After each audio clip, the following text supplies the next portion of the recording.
What up guys? 40 here. Sorry it's been a long time. I've just been doing many things and dealing with crazy diseases and global pandemics, so I hope you guys are staying safe. So this video was filmed before this intro, but the basic plan is to take this head unit off the Mark X and show you guys the bits and pieces in and around that thing and how to actually get it out. So the reason I decided to film this video today, or rather the other day, is that my head unit periodically turns on and off and it bugs the hell out of me.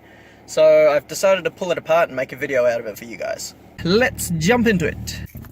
Sup? Alright, so step number one, obviously before you do anything electronically to your car, always disconnect the battery. I'm stupid, so I'm not going to disconnect the battery. So first, I have this mat on the front to stop the glare from the sun during those hot as hell summer days. So we need to remove this. Next step is to remove this and this. So let's do that. All you have to do is pull it off simply like that. Chuck it somewhere nicely, where you know you're going to find it later on. You also need to take out anything that's plugged into this, or anything down in this area, such as this cigarette charging thing. These things are going to get in the way of removing this, which needs to come out first so you can get this off, so you can pull this off.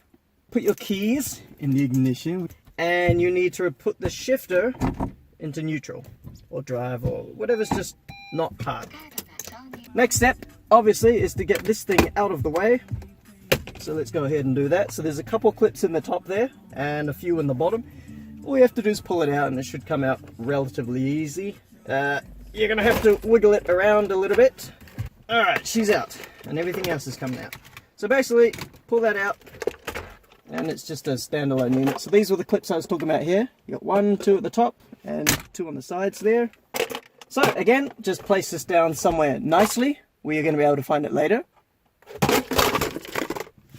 You can put the shifter back into the park so that you may take your key out of the ignition and not destroy your battery, which I have done multiple times, by the way. So we need to get a flathead screwdriver or something, preferably plastic would be ideal. This probably isn't the way to go.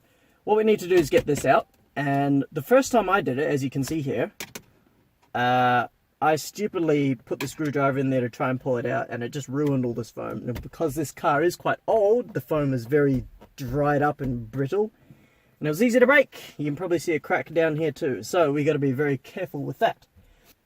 What I like to do is stick the screwdriver, well, anywhere really, in here, sort of force it in, force the corners up, now the corner, and it should be good to come out. So there's a clip here and a clip here. Mine are half broken, so mine comes out relatively easily.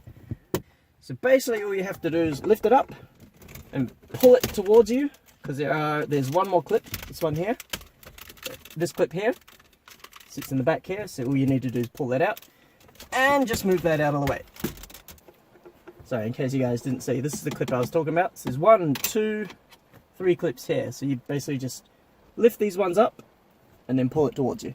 So, in order to get this whole unit out, you have a bolt on top, 2 bolts on top here. One of mine's missing because I'm stupid and I dropped it into the center console here, so damn. So you need to take those bolts out, and underneath there are 2 more bolts exactly the same, and you need to undo those. Here are the 2, that one and that one, are the 2 bolts I said you need to undo. There's a bolt there and a bolt there that you need to undo. We're looking for a 10 mil, maybe. Haha, not maybe, definitely. So now we've got everything undone. All we need to do is grab probably the top and the bottom here and just literally pull it out. One hand on the bottom, one on the top, and just give it a bit of a tug, because there are a couple of clips holding it in. At this point, I figured there's no point really filming what's going on behind my head unit, because everyone's problems are going to be different.